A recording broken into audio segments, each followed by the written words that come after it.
Guillaume le Conquérant va mourir. Il luttera 6 semaines. Le temps pour lui d'organiser enfin sa succession et de confier son âme à la Vierge Marie. Mais à la seconde où il meurt, le chaos se déchaîne. Les petits contes de la grotte aux champs. La Normandie sera léguée à Robert de Courteuse, qui ne viendra pas au chevet de son père et sera loin de la Normandie à son dernier souffle. L'Angleterre reviendra à Guillaume le Roux, qui s'empresse de rejoindre ses terres avant que son père ne trépasse. 5000 livres pour Henri, le dernier de ses fils, qui lui claque la porte au nez parce que la vraie richesse, c'est la terre.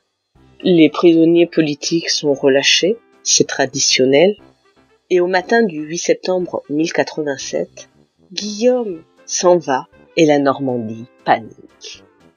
La paix est finie, voici revenu le temps des fauves. Parce que si la guerre fait l'État, l'État fait la paix, et l'État vient de trépasser. Et il faut imaginer la terreur des habitants. Le palais où meurt Guillaume va être pillé par ses propres serviteurs. On va lui voler jusqu'à ses vêtements, et on le laissera chu au sol, tout nu, comme un ver. La population se barricade, certes, mais même des seigneurs comme Robert de Bellême, un des plus grands seigneurs de son temps, va aller se barricader dans sa forteresse, sans oublier de préalablement en renvoyer les troupes de Guillaume le Conquérant. Et Bellême ne fut pas une exception. Ordéric Vital nous rapporte que Guillaume d'Évreux ou Raoul de Tony firent de même. En fait, c'est le bordel. Tout le monde s'en va. Oui, mais heureusement, l'archevêque de Rouen se ressaisit et il décide que Guillaume sera enterré à Saint-Étienne-de-Camp. Sauf que tous les grands nobles, ils se sont enfuis, alors on va chercher un pauvre chevalier, nommé le chevalier Erloin, connu de personne et que l'histoire s'empressera d'oublier. Il va avoir pour mission de transporter le corps. Et ce n'est pas parce que notre brave évêque s'est ressaisi que la panique générale ne continue pas dans le reste de la Normandie. Les fonctionnaires royaux sont expulsés de toutes parts.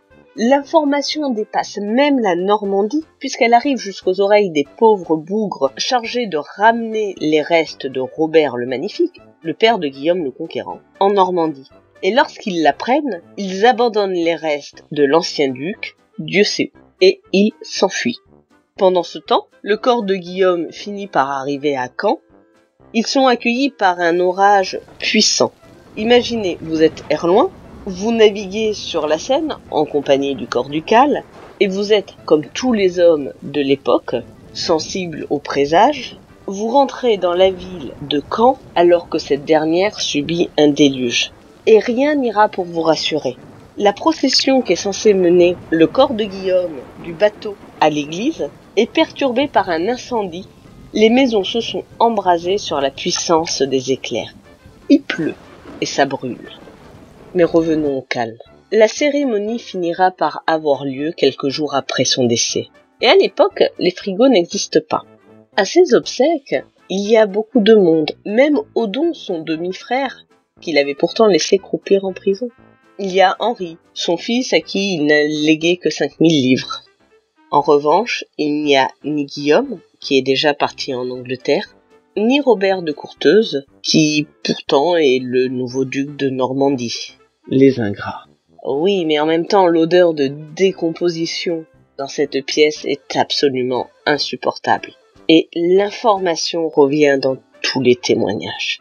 En revanche, on a un invité surprise, un certain Asselin. Et Asselin déclare à la foule que Guillaume ne peut être inhumé là, car cette terre lui appartient. Mais nous sommes dans une abbaye ? Oui, sauf que l'abbaye a été construite sur ces terres et qu'il n'a reçu aucun dédommagement pour sa perte.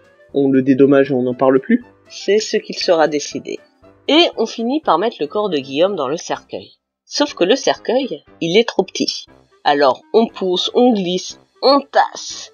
Et là le ventre crève, laissant échapper un liquide nauséabond. Mais du coup, la bonne nouvelle, c'est qu'ils arrivent à fermer le cercueil.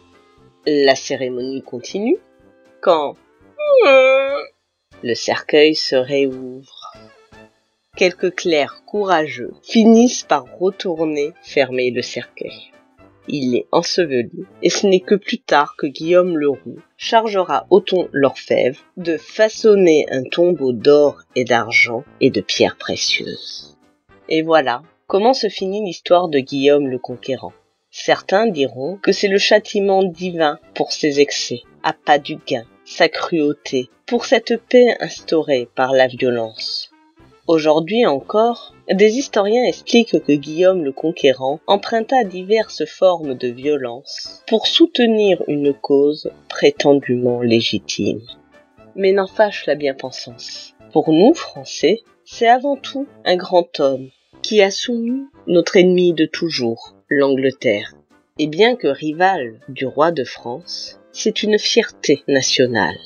Et si les rois d'Angleterre descendent tous de Guillaume le Conquérant, ses héritiers, c'est vrai, c'est nous, Français.